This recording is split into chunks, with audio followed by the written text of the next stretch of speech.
Trust God. Trust God. You probably have heard people tell you that a number of times. And you probably have said that to yourself a number of times. Trust God.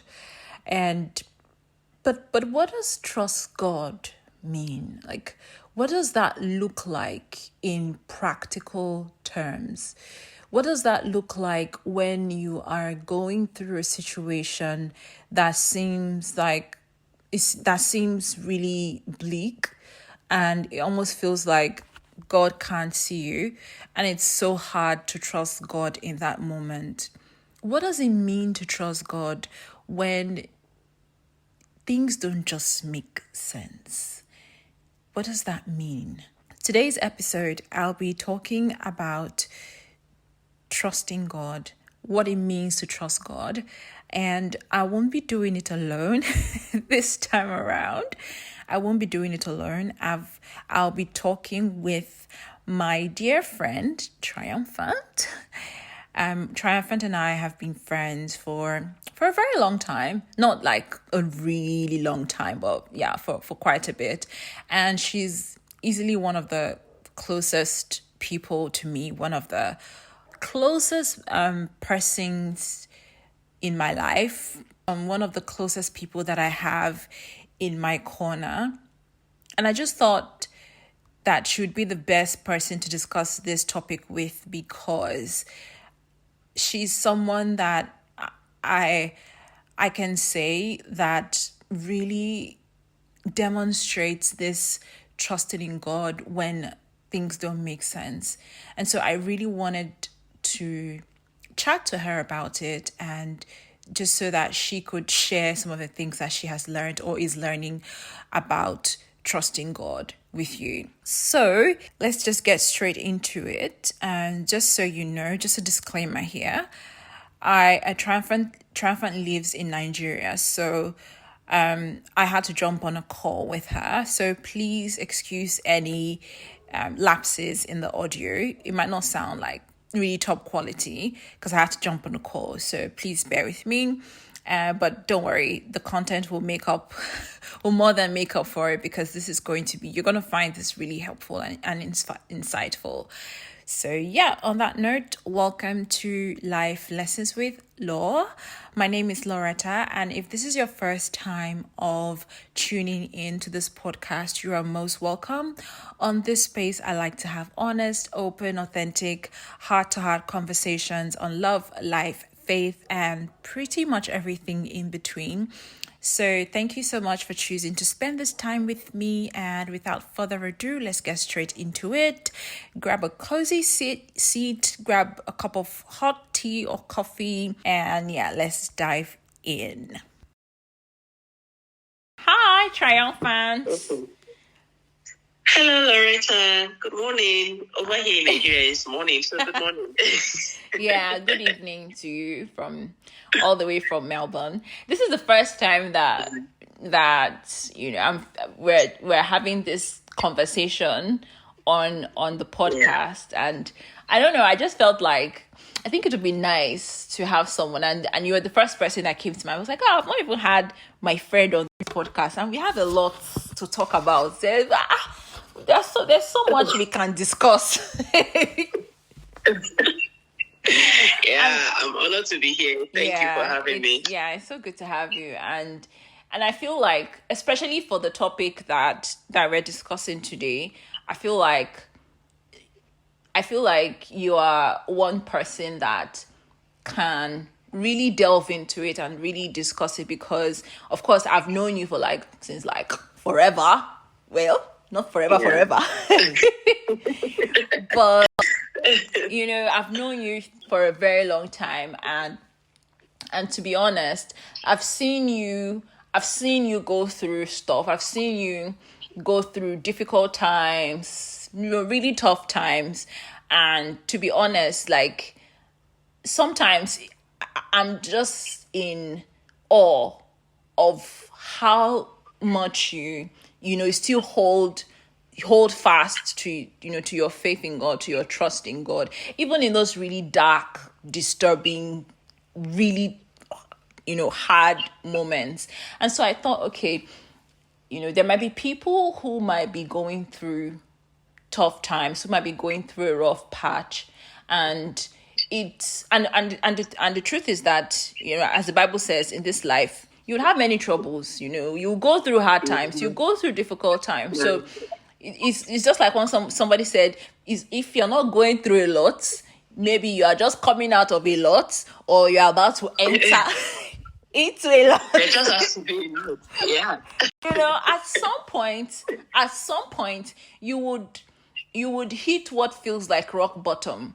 And rock bottom looks like different things to different people. But the truth is that at some point in life, you would experience what is not a very comfortable situation, or what is a difficult situation. And I just wanted us to talk about that in light of how do we still trust God in moments, in those difficult moments, in moments when it looks like there is no light at the end of the tunnel. How do we still learn to trust God? And I think the first place I want to start is, what do you think it means to trust God?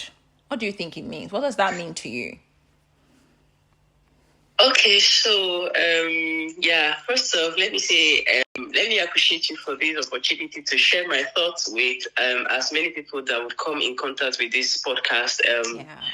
Okay, so when it comes to the subject of trust, I think first of all, it has to come first from a place of understanding who God is to you. When you understand in detail, in depth, who God is to you, I think it makes it all easy to actually trust Him in life. So for me, it started with my understanding of the gospel, right? And when I got to understand the gospel, understanding that Christ died in my place, He died my death, and then He resurrected, and because He died for me, that I would get to live forever, that I would not die again, and regardless of whatever mistakes that I would ever make in life, that God has factored in all those frailties, all those mistakes, and Christ, took it all with Him and, bore it all on the cross. And then understanding that God no longer sees me for who I am, but rather sees me through the lens of the finished work of Christ. I think that kind of helps me when I imagine it, when I reason it, when I think of it. It's so much a love that the heart of man the ordinary mind cannot actually fathom. How God can go that far to actually save man, to love man. So this understanding, actually, I think having this understanding helps my heart to trust, in the sense that, okay, if God could do this for me, I believe I can actually trust Him with my entire life. So when it comes to the subject of trust, first of all, trust as a word speaks of, total reliability, on someone's ability, strength, and, truth. Your ability to just trusting that this person, I am able to, I live, just like leaving all your eggs in one person's basket, and you're so certain that I trust the strength of this person so much that this eggs will never break. Yeah. So that is literally trust. So now when it comes to trusting God, is you understanding that God who went this far for me to give me eternal life, I believe that if I give Him my all, if I leave everything above me in His hands, He's able to hold me strong, that I will never fall. Yet circumstances of life may shake me, and it may seem as though I'm going to fall and break. But because I am in His hands, I trust that He won't let me fall down and break. Right? So I think it comes with an understanding, first with an understanding, because if you do not have that absolute understanding of who God is to you, if you do not have that personal revelation of God's fatherhood, God's love, God's recklessness in loving mankind, if you do not have that in-depth understanding, it might be somewhat difficult for you. It might be somewhat difficult for you to actually, because life will shake you, just like you said while we're talking. Yeah. life will shake you. A lot of things will happen. Like you'll be pushed to the wall and even through the wall. But your ability, that understanding keeps you standing firm that no matter what, this is where my anchor holds. I am never going to look back because this person has my back. So that is actually trust. Absolute reliability on the strength of God to keep you going, regardless of the hardship or the roughness in the journey of life. Yeah. Yeah, absolutely. Absolutely. And I really like what you said about, knowing that this trust is just basically putting all your eggs in one basket and trusting that that egg is not going to break or those eggs will not break. Yeah, absolutely. And yes. But I also think that I think that trust is also strengthened, as with time, and as you see God show up again and again, as you see God being faithful over and over again, even in moments when it feels like you've lost hope. And I just want to talk about that. And how has your trusting God grown over time? And have there been like situations or experiences that you've had that you say that, oh, this actually really strengthened my trust in God or strengthened my faith in God? Do you want, if you could share, something or an experience that you had that you then after going through that, you were like, oh my God, even if I face something much worse than this, the fact that God came through for me in this moment means that He's going to always come through for me. Okay, so now, first of all, when we talk about the subject of trust, a lot of people want to think that it's only in the big things that you can trust God. Yeah. But when you have seen, for me, I have seen God come through for me in many ways, in the seemingly mundane things, in the seemingly insignificant things of life. I will give a number of examples. Okay, I'll give from the smallest example to the big things that I've experienced in my life. So you know me so well. You know how much I love corn, how much I love to eat. I call it rubbish. I love to eat a lot of rubbish. So now it was in 2021, and I think that week I literally I was very low on cash. And that morning I was going to work. I think to take me to work and back, I needed was 550 naira was enough to take me to work and back, and that was literally all I had. I just thought of it in my heart that I'll go to work. So when I'm coming back today now, I didn't say it. Of course, I live alone. Yeah. I didn't say it out, but I just thought of that. So when I'm coming back now, I'll not even have money to buy corn. I just thought of it. It was just a thought that passed through my heart. Yeah. I went to work that day. By the time I closed from work, for the first time, first of all, I'm not one that people easily gift money. Yeah. But so a client came into the office, and for the first time in my life, I got a gift of 10,000 naira cash. Oh. I was like, what, God? Did you just do this? It was funny because I just thought of it. Aside that, another day, I was coming back from work. Of course, my road was very dusty. And I'm like, I don't have change. I have money, but I didn't have change. 15 naira to take back.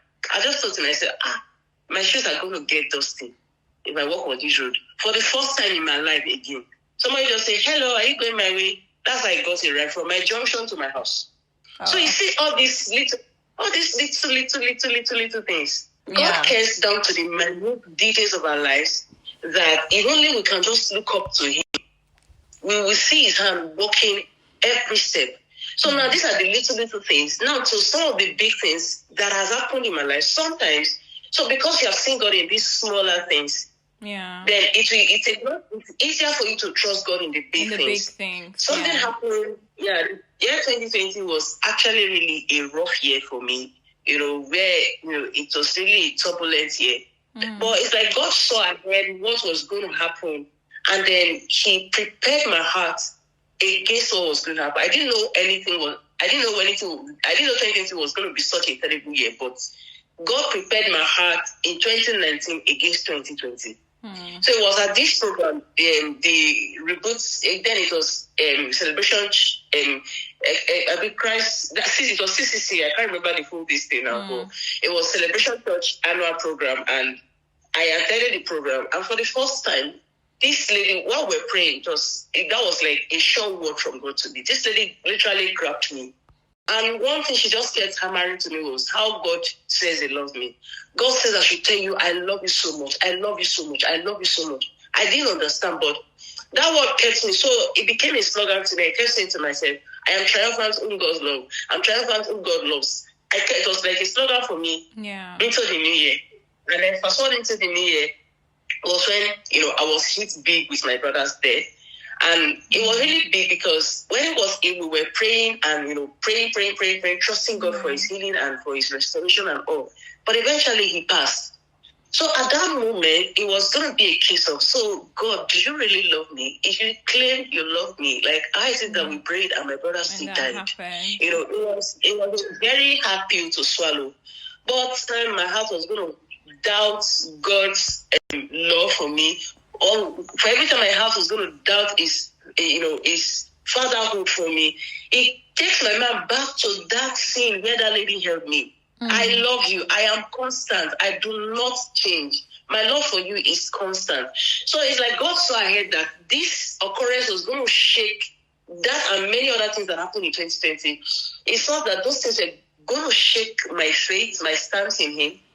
And then he prepared my heart and he always took my mind back to the reality that he loves me regardless of the circumstances that may surround me. So now, trusting in God is, trusting his person. That no matter what happens to me in this life, I understand that this life will eventually end one day. But my relationship with God is eternal, it's forever. So no matter what happens, God's love for me is sure. Like it is rock solid. Like the Bible says in the book of Isaiah chapter 36 verse 7, it says, trust in the Lord forever, for the Lord God is an everlasting rock. So having the understanding that the love of God is as solid as a rock will help you to stand even in the midst of the toughest time. So first of all, let me just reiterate all that I have said, that you can trust God in the simplest things, in the smallest things, and as much also the biggest things. But the subject of trust is not only in the big things, but also in the small things.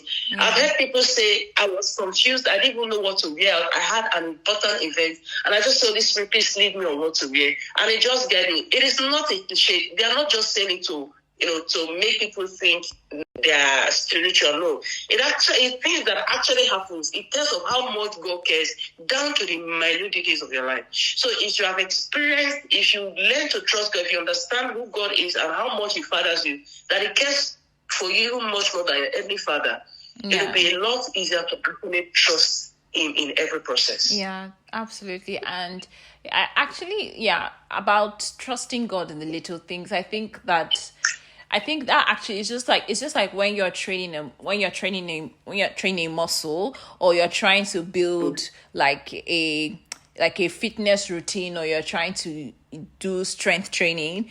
When you start little, the little things compound, and then they yield they yield greater results. At the end of the day, over time they yield greater results. And I think a lot of times when people say, or when people think about trusting God, they think about it in light of, like you said, the big things. I'm trusting God for a job, I'm trusting God for a husband, or trusting God, those big things. But even in the little things, just as you said, like, oh, I'm trusting God to help me with corn. Trusting God, that, God will come through for me, that God will provide for me. And when you were sharing that story about how, God came through for you when you least expected it, I was thinking about the time when I just moved to Australia, and I think it was windy, and then I think I shared that story with you. I was packing clothes. I went outside to pack clothes, and then all of a sudden the door closed, as in the door shut, and it was jammed. And this was like around 2 p.m. or so in the afternoon. and I didn't have my keys. I didn't have my phone. Everything was inside, and it was raining. So it was drizzling, and then it was windy. So I just sat there. I think I just spent like a few weeks in the country. So I didn't know anybody. I didn't know who to go to. I didn't know who to call. I didn't know how to like reach my husband. Nobody. I was just stranded in front of my house. And my husband wasn't supposed to come back until like 10 p.m. that day. So I was already thinking, wait, am I going to sit here till 10 p.m.? And the rain was already, increasing. I was like, rain will beat me here. And I wasn't, it was getting cold, and I was only wearing shorts and short sleeve and shorts and a t-shirt at that time. So it was getting cold. Like, cold will finish me here. By the time it gets dark, all these kangaroos will come and eat me.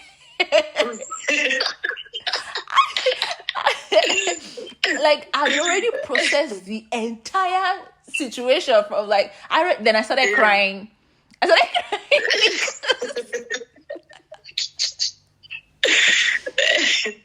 then I was just like, Lord, just God, I don't know, just help me. I don't know what to do. God, help me.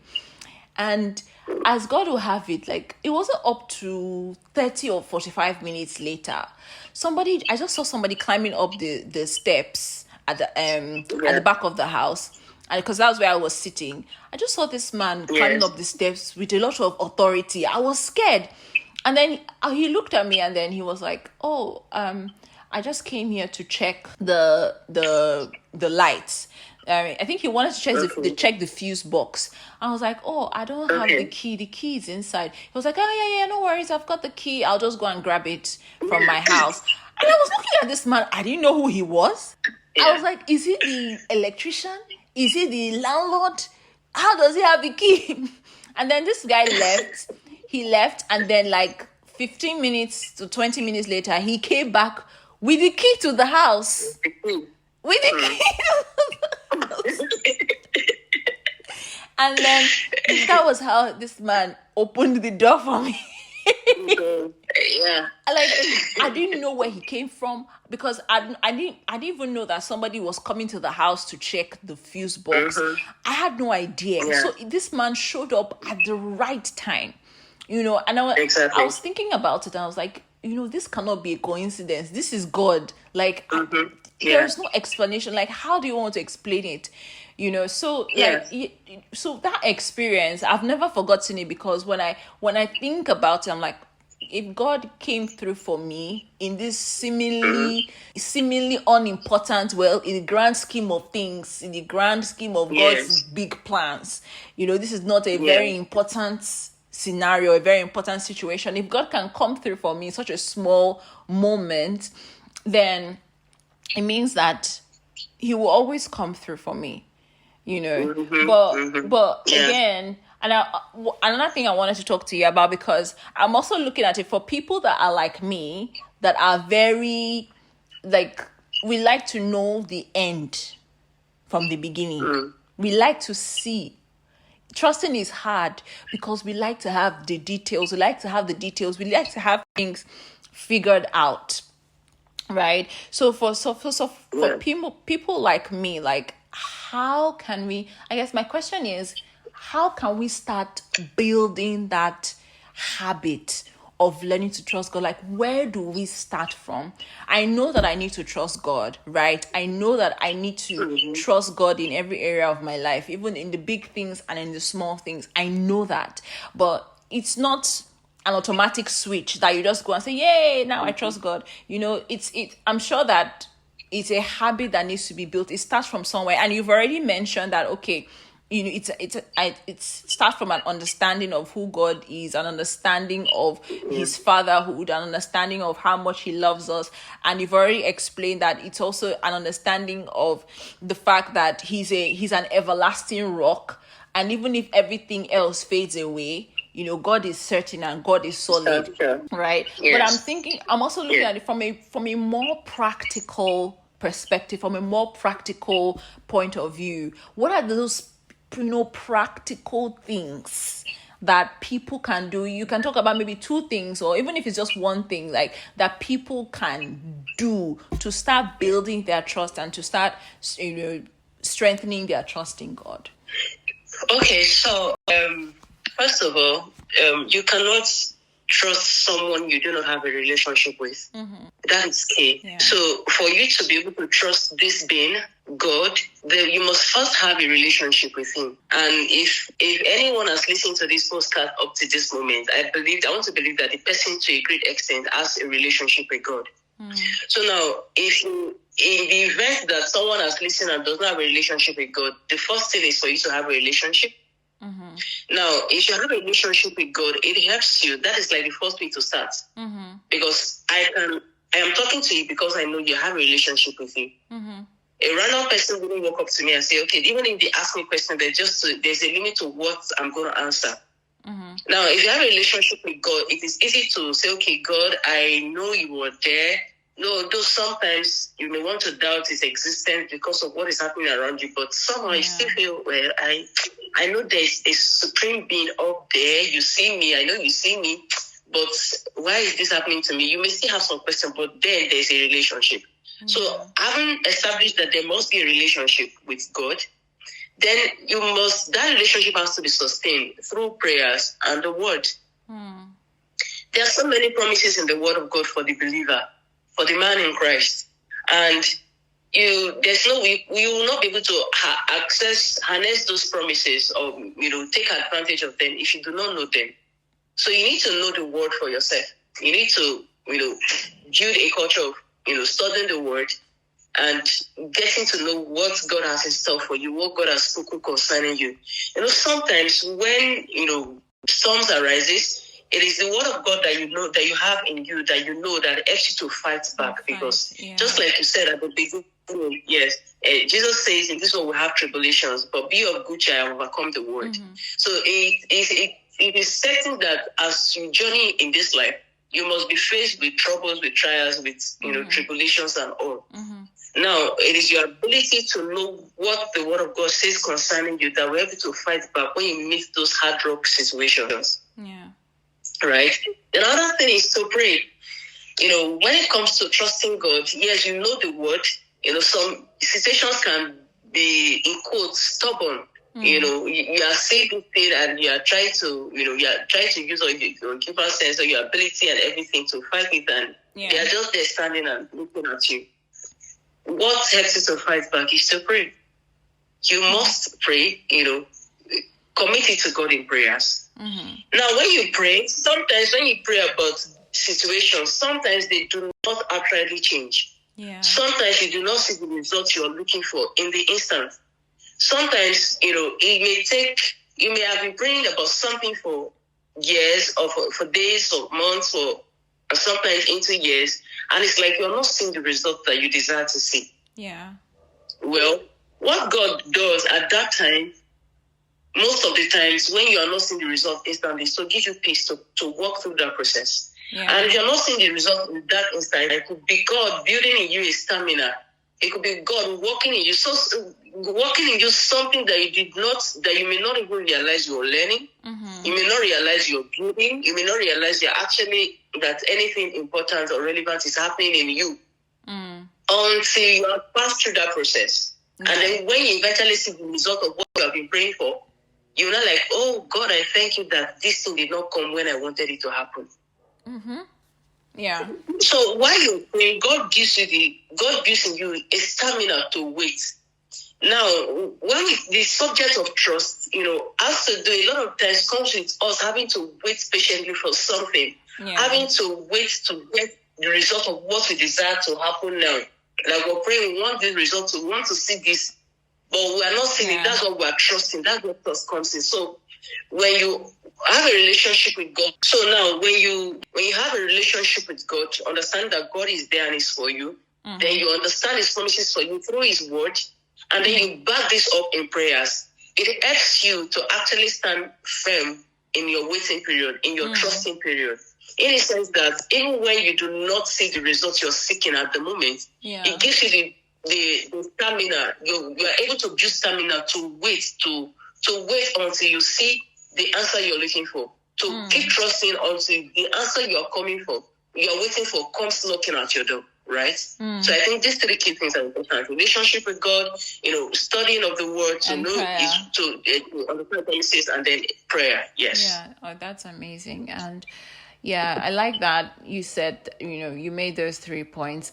And I was also thinking thinking about trusting in God. And I remember there was a time I was thinking about Proverbs 3 verse 5 that says, trust in the Lord with all your heart and lean not to your own understanding. And I was just meditating on that word, trust in the Lord. And I was like, what does it mean to trust in God? Because again, like I said, for people like me, there are people like me in this world that are like, it's very hard for us to trust anybody. Like, everybody is a suspect. Everybody is a suspect, right? And there are people like me that we like to have stuff figured out. It's very hard for us to wait. Kind of like, we want to know what is going to happen before we even take any step. We want to know the end before we even start. Like, if I need to know what's going to happen before I even take any step, right? And I was thinking about it, and then I was like, okay, when you say trust in the Lord, what does it mean to trust in the Lord? And then I started thinking of, okay, like my husband, I trust my husband, but how did that trust come about? I did not just meet him the first day. Of course, you know the story. I did not just meet him the first day and trusted him. No. It took a while. It took a while. And he had to do a few things for me to, to earn that trust, right? And I'm like, God has already, first of all, God is worthy of our trust because he's God, period. He made us, so he's very worthy of the trust. If he doesn't have to do anything else to be worthy of our trust. But even besides the fact that he made us and he's already worthy of our trust, for being God himself, he went an extra mile to show us that, look, you can actually trust me with what he did on the cross. Right. Yes. And then I was also thinking about the fact that trust, actually, when I was thinking of it in the context of my relationship with my husband, I chose to trust him. Like, there was actually a decision that was made. And I was like, okay, and this is choosing to trust someone that is also a human being like me, that can also fail me. Because of course he's flesh and blood. So I was like, okay, so trusting in God is actually a decision. And that word trust, in the context of Proverbs 3, is an action word. Trust in the Lord, meaning that you take that action, right? You do it. So you have to make that choice. It's a decision, first of all. And it's not just a decision that is backed by, simply because there's no reason, but because first of all, this is God. And secondly, he has shown his love. He has demonstrated his love for you on the cross, and he has never failed. Like, he has never failed all through, from the beginning, since the world began to this very moment. He has never failed. And if you look back on your life, I'm sure you can find like 1 or 2 or 3 things that or 3 ways that God has come through for you. So based on that, his record is clean, But anyway, so I just wanted to add to what you said. Like, trust is a choice, it's a decision that you have to make. So one of the first things that you need to do is to actually make up your mind and choose that I will trust God. And the last, then I'd like to add one thing, please, before you continue. Yeah. So now, like this Proverbs 3:5 says, trust in the Lord with all your heart and lean not on your own understanding. Yeah. Just like I've said over and again, a lot of the times we want to know what the end is. Yeah, sure. But then, trusting God, you need to learn to understand that it's okay to not know what is going to happen. Right. The Bible says that God is the Alpha and the Omega. It didn't say man. Yeah. God is the beginning and the end, not man. Yeah. You only know today. In short, you don't even know the whole of today. You don't even know the next 2 seconds. Yes, you don't know what's going to happen in the next second. So it's okay to plan as a man. It's okay to plan your life, to plan what you want to do and all of that. Yes, have be ambitious and all of that. But at the end of the day, you need to understand that it's okay to not know what is going to happen the next minute. It's okay if all these my plans do not go as planned. Something else, if God decides to interrupt this my plan, it's okay. That's where that part of lean not on your own understanding comes in. Mm-hmm. What's that to say? That lean on the understanding of God, lean on your trust in God. Do not lean on your understanding. Yeah. You trying to be able to figure out what is going to happen the next minute, what is going to happen next year, what is going to happen, try to know the end from the beginning. Is you trying to be like God, and you are not God. Only God has that ability. Sure. Yes. So it's the beginning and the end. So we must learn to understand that it's okay that I plan, but it didn't go as planned. It's okay that I don't know. Okay, yes, I'm walking this career path. I don't know what is going to happen next. It's okay. As far as I am in line with God, as far as I am, devoted to God in worship, in prayers, and my relationship with God is doing great. It's okay that I do not know what's going to happen, but I believe that God is going to lead me aright. True. That is absolute trust in God. Yes. Absolutely. Oh, amazing. Yeah. I'm telling you, I wish you could go on and on, but I need to make this really short. Well, it's actually longer than usual, but it's good stuff, so no worries. I just had one last question, and the reason why I thought about this question is because, I was scrolling through Instagram, and I saw someone on Apostle Femi Lazarus's Instagram page, his podcast, where the lady was sharing about her miscarriage story, and it really touched me. And I was like, there are people out there who are, for someone who's in a situation like that, who is losing hope, who is like, God, I don't think I can trust you, God, I'm done, if, just in a nutshell, what would you say to someone who is losing hope in trusting God, or has already decided that, look, I'm not going to trust God anymore because God has not been faithful? What would you say to that person? Okay, all right. So for anyone that is at the point of losing hope or losing trust in God, I think what I just have to say to you is words of encouragement, is to encourage you to not lose hope, because there is God and only one God that there is. We had stories of people who were faithful in serving God, but because of life challenges, they decided to go and try something else, and they come back with regret. Some of them if only I knew. Yeah. And if you decide not to trust God again, and maybe you decide to follow for this scenario that you painted now, somebody is advising that, okay, let's try out this Baba. I know someone who had similar situation and she went to this place and the person got a solution. Now, what they will not tell you is the side effect of their action. I know if you're in Nigeria, there's this common, what they call it, they say it's like collecting a child from the devil. When you collect a gift from the devil, it is actually not a gift. It's just it's like you're giving the devil a leeway into your life, and it can be more disastrous than the situation you're trying to run away from. I would like to encourage such a person, if anybody is going through such difficult time that is seeming unending, to not give up on trusting God, because this popular saying, God's time is the best, it is not a cliche. It's actually really a reality. I've heard stories, I've heard testimonies, I've seen people I know. I've known a number of persons that have gone through stuff in life, and then when God eventually came through, they're like, God, thank you because you came through at this time. Yeah. And there's something I'm fond of saying these days. I don't even know how it came to me, but it just came to me one day that if God cooks food for you, no matter how little you eat, you'll be satisfied. That's a good one. If God is cooking for you, yes, if God cooks for you, so now take for instance someone who is cooking noodles and someone who is cooking beans. So you looking for a solution is like cooking noodles. You want it to be ready instantly. But God is cooking serious afang soup and pounded yam for you. Now it's going to take his time. It's going to take his time to pick the leaves. First of all, get the leaves, pick the leaves, wash them, ensure that they are clean. The periwinkles, ensure that they are clean, everything. No, now compare the time it's going to take you to make noodles and the time it's taking someone that is making afang soup with pounded yam. Now, after the person is done with the soup, the person is now going to go ahead with the yam, peel it, and then pound it and do everything before the food is ready. The time is not the same.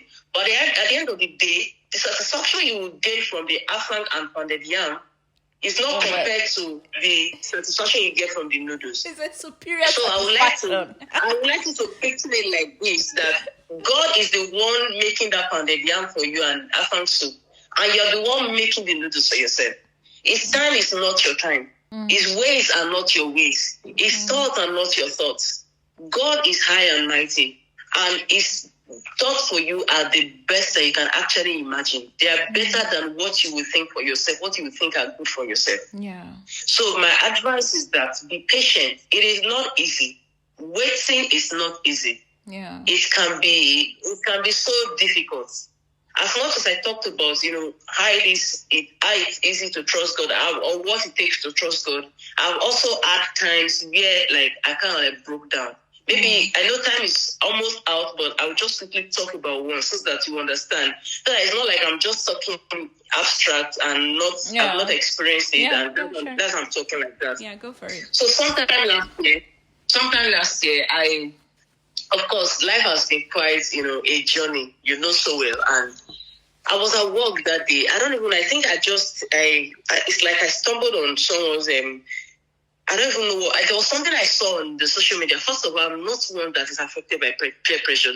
Nothing moves me. But I don't even know, it's like, I just saw that picture and different things began to, play out in my head. Look at you. See how far you have come. See, you are not even doing this. You are not that. You are this. You are that. You are this. Different things in my head.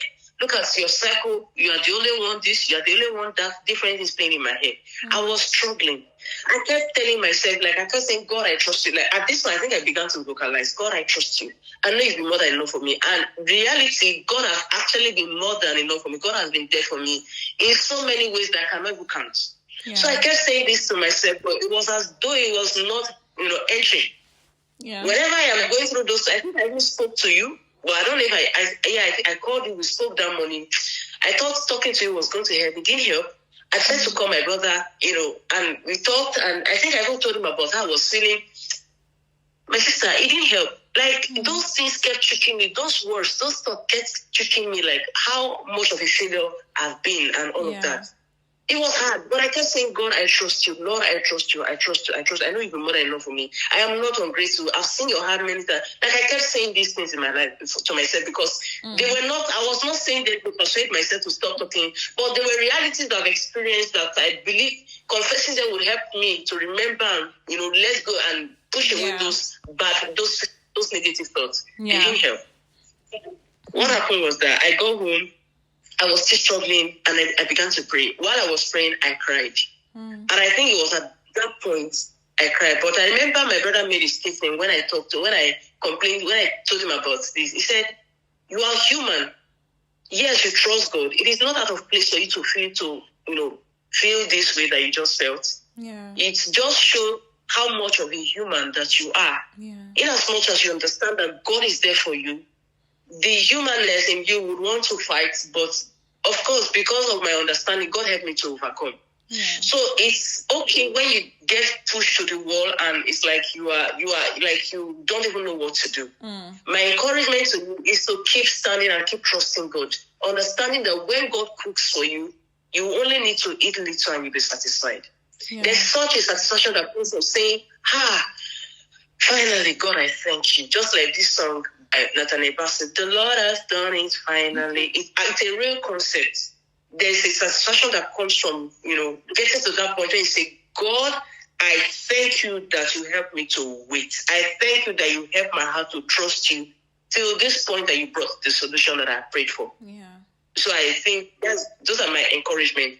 Don't give up. Don't lose hope. Don't look for help anywhere else because it may be worse that the outcome may not be favorable than like you imagined. So God is the only way. He said, I am the way, the truth, and the life. Yeah. That is not only a concept of salvation, it has to do with even our lives. If we have chosen to follow him, to serve him, it is good that we keep our hearts straight fixed on him. Yeah. He said we'll keep him in perfect peace whose mind is stayed on him. So it is advisable that we keep our mind fixated on him until he brings the solution that we seek. And when it comes, we know that it is God that has done this and we will return all the glory to him. I know I've talked too much. So But I actually really appreciate what you just said about the human nature and the fact that it is possible for you to trust God and still have those moments where, your human nature, you have that tussle with your human nature and it feels like you trust God, but at the same time you're worrying, or you trust God and at the same time, you have that emotional breakdown. I think I like the point, and what your brother said to you about the fact that it happens, it's normal, but the only difference between you and someone who doesn't trust God is that even in those moments, you are able to still pick yourself up and say, look, I know I feel this way, but I know that I still trust God regardless. You don't just wallow, you don't just sit there and then allow that worry take over you so much that you then lose hope, and then you lose faith in God, and then you just don't trust God anymore. Right. So I really appreciate that point. Thank you so much for sharing that. And thank you so much for your time. This was really nice. This is the longest episode that I've had. But it was it was really worth it. I wish we could keep talking and talking, but I'm just going to leave it at this so that but it was really lovely. Thank you so much for sharing your experience, for sharing your thoughts. I was really paying attention to everything that you said, and it felt like, I'm glad that we're having this conversation, because it's good to hear, to get this encouragement, once in a while from someone, just so that, you also don't, lose your faith and lose your trust in God, because sometimes life is just lifing, and you're just going through stuff, and you're just going through the motions, and from one, phase to another phase, from one challenge to the other, and it feels like you're just constantly trying to overcome something. But it's always good to have these conversations that remind you that you still have to keep your focus on God. And I like what you said about the fact that you're not Alpha and Omega, you are not the author and the finisher. One person is the author and the finisher, and that person is not you. That person is not you. So the sooner, you just hands up and say, you know what, so I accept, this is me, I'm just human, and I just, just choose to rely on you and just cast my care on you and trust that you have my back. Then the sooner you're able to do that, the better for you, the better for your life. But thank you. Thank you so much. Yeah. Thank you for having me. Ooh, that was really good. I found it to be really insightful. Triumphant is so wise. I like having these conversations with her. I really learned a lot from our discussion, and I hope that you did too. And I hope that this would encourage you to trust in God, even when it seems like it doesn't seem like the sensible thing to do. But I'm just hoping that you found this really helpful, and that it strengthens your faith. On that note, we've come to the end of this episode. Thank you so much for sticking with me. I know that this particular episode is longer than usual, but I'm sure it was worth it. I guess it was worth it. So thank you so much. If you just feel free to share your thoughts or your feedback with me via email. You can send an email to lifelessonswithlaw. You can send an email to lifelessonswithlaw@gmail.com. I'd love to hear from you. On that note, thank you so much, and I'll see you in my next episode.